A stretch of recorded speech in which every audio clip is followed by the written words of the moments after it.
Estimados televidentes, de vuelta en nuestro programa de Mediodía a Medianoche, el cual se transmite los días sábados a las 23 horas, domingos 13 horas y 20 horas y el lunes a las 21:30 horas después del noticiero central de Canal del Sur. Y a partir del martes ustedes lo pueden visitar en YouTube en la página de Canal del Sur. Bueno, vamos a seguir preguntándole aquí a nuestro interesante invitado. Yo tengo una pregunta contingente. Dice relación con el conflicto o más bien militarización del territorio mapuche en la novena región. ¿Cuál es la posición de la masonería frente a este hecho? Mire, la posición de la masonería es que siempre los temas se resuelvan con diálogo, que siempre esté la paz sobre todo y que haya posibilidades, desde luego, resolver todo aquello que signifique injusticia y lo que signifique resolver lo que significa la afectación a las personas cuando hay conflicto y cuando hay violencia. Eso en un sentido general.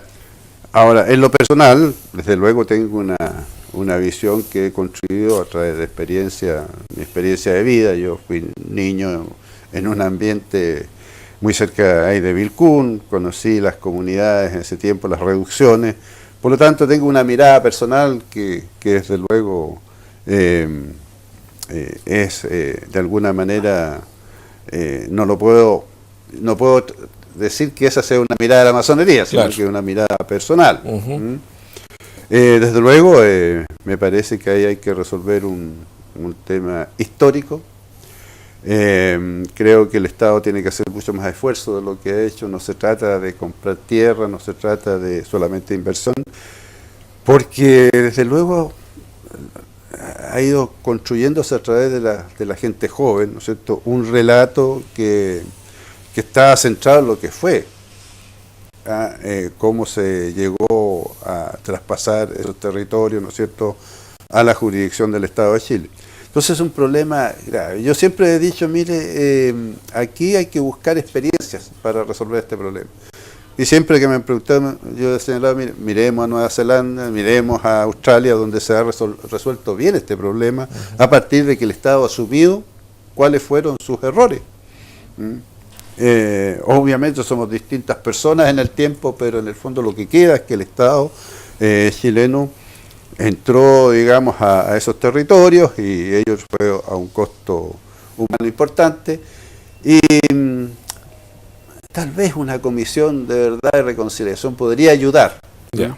Yo creo que el plan Araucanía considera un aspecto importante como es construir con historiadores chilenos y mapuches una visión del pasado, porque aquí lo que entra en colisión son los distintos relatos. Así es.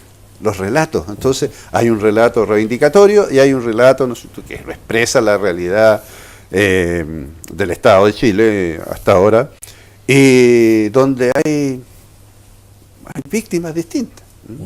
Hay familias, ¿no es cierto?, que llegaron a colonizar ahí porque el Estado los llevó, los trajeron de distintas partes del mundo, los llevó el Estado ahí, y también son digamos, víctimas de lo que fueron las buenas o malas decisiones de su tiempo el Estado chileno. Claro. Eso es una apreciación, una apreciación que puede ser, depende de quién lo mire. Pero desde luego requiere un esfuerzo tremendo, y el esfuerzo tremendo no lo pueden hacer ni los civiles, ¿no es cierto?, me refiero yo, ni los descendientes de los colonos, ¿no?, ni lo puede resolver las personas individualmente. Tiene que resolverlo el Estado, tiene que hacer un esfuerzo mayor, y sobre todo considerando de que las reivindicaciones étnicas adquieren una potencialidad que puede ser a veces tremendamente conducente a soluciones que no estén dentro del contexto de la paz, del contexto del diálogo. Hay un esfuerzo que hacer, hay un esfuerzo importante que hacer, y donde nosotros como masones estamos dispuestos a colaborar si el Estado necesita ayuda en ese sentido. Perfecto. Jorge. Siguiendo con este mismo tema, y que tiene que ver con un poco la educación ambiental, para comentarle acá en Ancú, llueve mucho, Ancud y Valdivia son las ciudades que más llueven en Chile. Pero en el verano, nuestras familias en los sectores de La Cuy, de Puyín, que están por la costa, se produce escasez hídrica, los pozos se secan. Se produce un grave problema porque salen camiones del municipio, camiones de aljibe, a entregar el agua a la familia. Y que si en un momento dado se produce algún problema, quedan sin ese elemento vital que es el agua. Claro. ¿Cómo entiende la masonería o cómo ayuda a esta educación ambiental en los territorios chilenos? Bueno, ¿hay algo por ahí? Estamos generando y vamos a abordar muy fuertemente el tema de digamos, los daños ambientales, lo que significa el cambio climático. Tenemos que hacer una reflexión, y no solamente los masones, como país, lo que está produciendo nuestro país de modo significativo, este cambio dramático. Hay comunidades que hoy día se ven tremendamente amenazadas, hay personas, campesinos que tienen que recorrer grandes distancias, en el norte chico, en fin, kilómetros para agua de sobrevivencia, o sea, lo que necesita para cocinar, ¿no es cierto?, preparar el té, o sea, lo esencial de su vida. Entonces, hay que hacer un esfuerzo mayor de comprensión. Creo que es importante que abramos un debate sobre lo que significa digamos, el código de agua, empezar a discutir en profundidad, porque desde luego estamos en un escenario que cada vez se va a ir complejizando más. Nosotros vamos a hacer una reflexión, vamos a incentivar una reflexión en ese sentido de manera más ascendente y más digamos, coordinada desde el punto de vista de nuestros procesos docentes, porque hay que abordarlo. Definitivamente hay cosas muy esenciales que se pueden hacer y que no se están haciendo. Por ejemplo, que la familia, que la ciudad entienda, que las comunidades entiendan el reciclaje. Y para ello hay que invertir desde el punto de vista de lo que significa el manejo de elementos de reciclaje. En fin, hay un conjunto de temas, pero el del agua es el más preocupante, porque efectivamente ya hay sectores donde ni siquiera las napas subterráneas tienen agua. Entonces hay que hacer un abordaje desde el punto de vista, nosotros vamos a hacerlo desde el punto de vista ético, lo que significa ciertos valores que están asociados a ello para orientar políticas públicas. Pero siempre volvemos al que es importante que la institucionalidad del Estado sea capaz de conducir estos procesos. Hay muchas municipalidades que están haciendo un buen esfuerzo en ese sentido, pero tiene que haber un plan nacional, y vamos a tener que tener un plan nacional de manejo de aguas mucho más eficaz de lo que determine las condiciones propias del mercado, porque el recurso hídrico ha sido determinante en la desaparición de civilizaciones. Centroamérica, ¿no es cierto?, civilizaciones que fueron tremendamente afectadas por la pérdida del agua, y ya hemos tenido a nivel mundial un caso dramático como fue hace unos meses atrás de Ciudad del Cabo, que estuvo a días de quedarse absolutamente sin nada de agua. Una ciudad, imagínense el impacto que puede significar. Entonces hay que empezar a mirar los temas más allá de que el mercado regule. Hay que poner una política del Estado muy fuerte en ese sentido. Y desde luego educar a las personas también en el manejo del recurso hídrico. Pasando a otra cosa, la masonería es una institución universal. Se encuentra prácticamente, no hay país donde no exista la masonería. Y sería interesante conocer, por ejemplo, la relación que hay entre masonerías de países vecinos donde hemos tenido conflictos de diversas cosas. El caso de Bolivia es el más cercano. ¿Cómo es la relación de la masonería chilena con la masonería de estos países? Bueno, la masonería es una institución universal desde el punto de vista de los principios, de lo que sostiene respecto al ser humano, y los valores que sustenta. Pero desde el punto de vista de lo práctico, cada gran logia, cada institución masónica en un país es absolutamente autónoma y no tiene obligaciones con otra. Eso hay que tenerlo claro.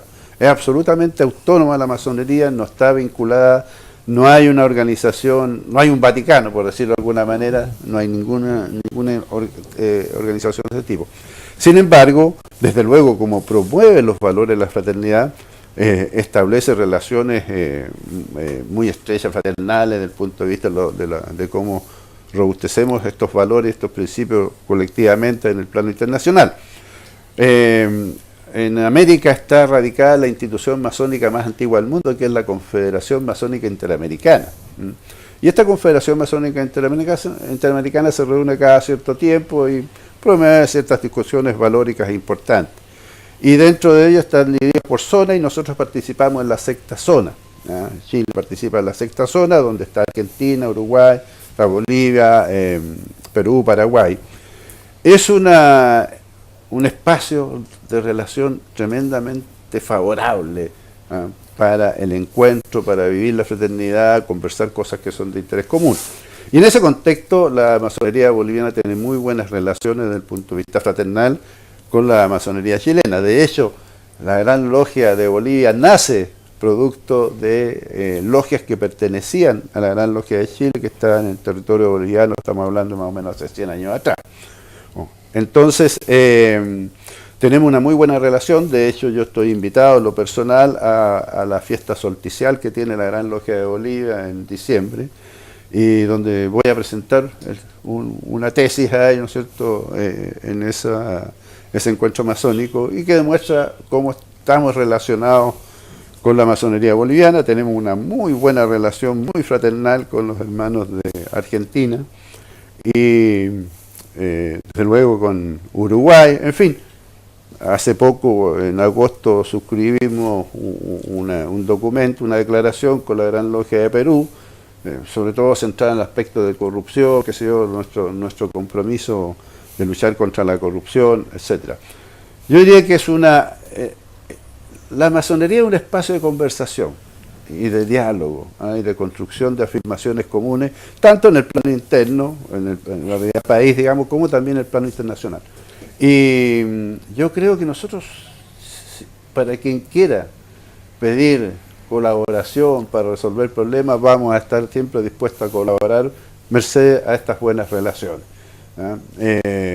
Yo creo que la masonería puede efectivamente contribuir a resolver algunos problemas como un espacio de conversación, interrelación, sin sustituir el rol de los gobiernos y las autoridades legítimas de cada uno de nuestros países. O sea, nosotros, por esencia, toda la masonería en cualquier lugar del mundo es respetuosa de la legalidad del país y de las autoridades legítimamente constituidas que dirigen a nuestros países. Por lo tanto, para nosotros es fundamental siempre nuestra adhesión al gobierno de la República y a nuestra legislación.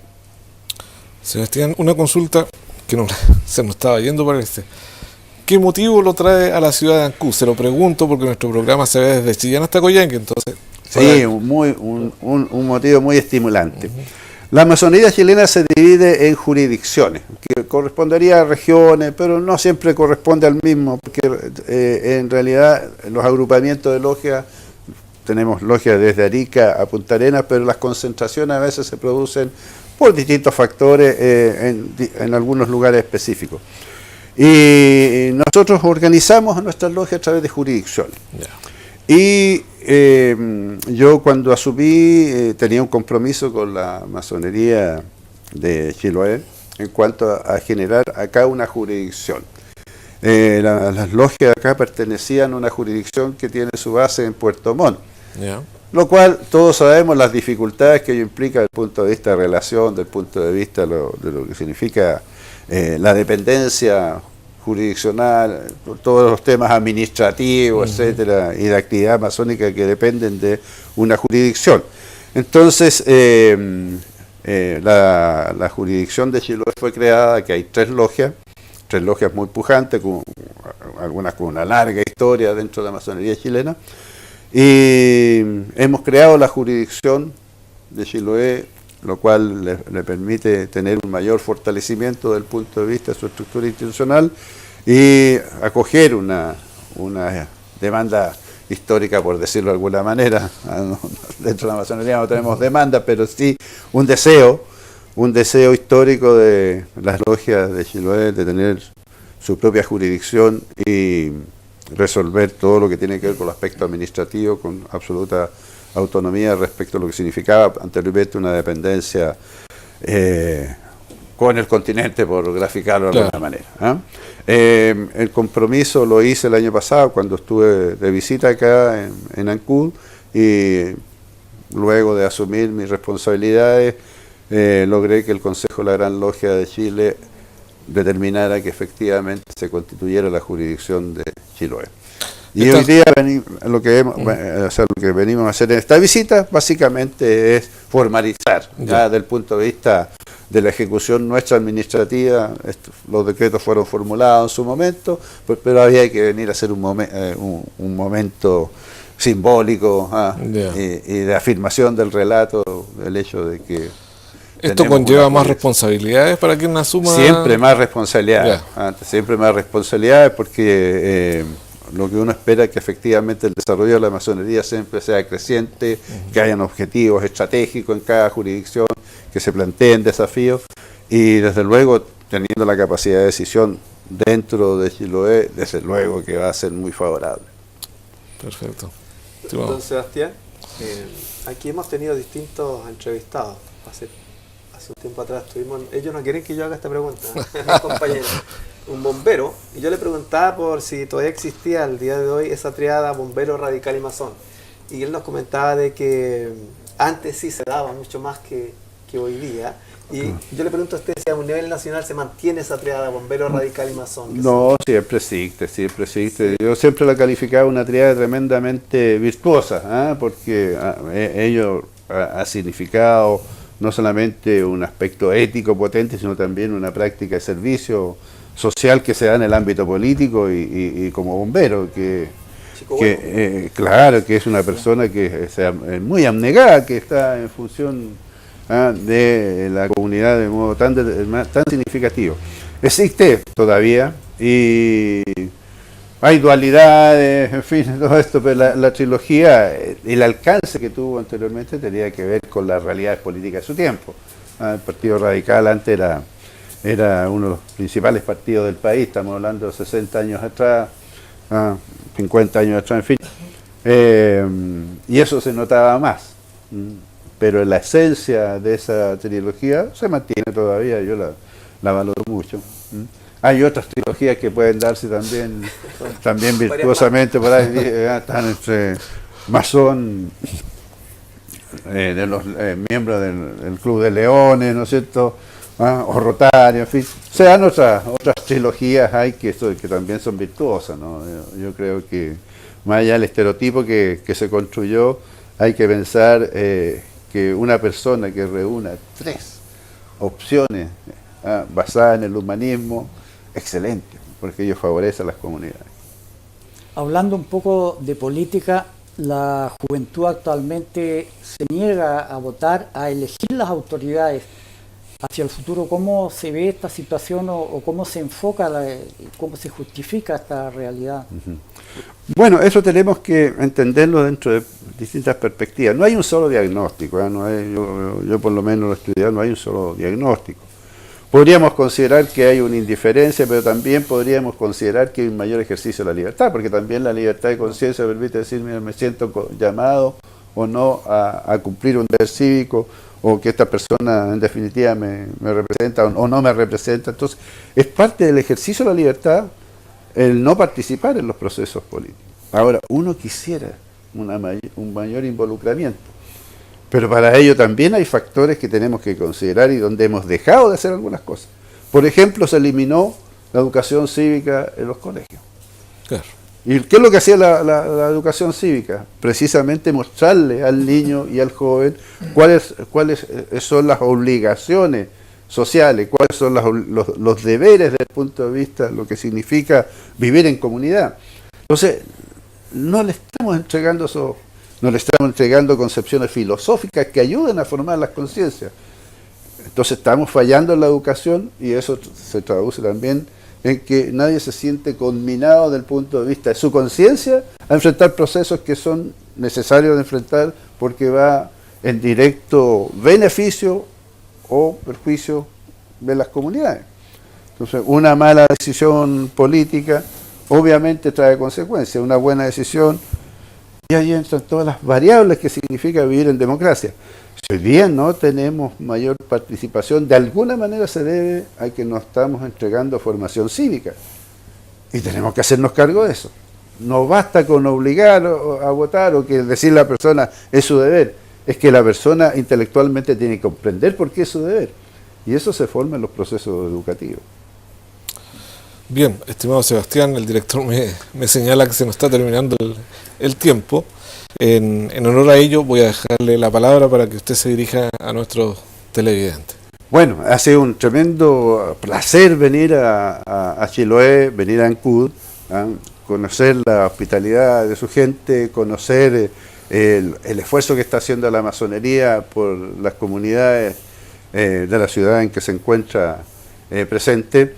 Y la masonería está pensada en el beneficio de las comunidades, y a ello están dedicados todos los masones que integran las 3 logias existentes en la nueva jurisdicción de Chiloé. Bueno, para nosotros, como integrantes de este programa de Mediodía Medianoche, ha sido un placer tenerlo. Por lo tanto, las puertas de nuestro programa están abiertas. Muchas gracias. Para cuando lo necesiten. Dicho esto, estimados televidentes, nuestro programa de Mediodía a Medianoche llega a su fin. Los esperamos en un próximo programa. Hasta siempre.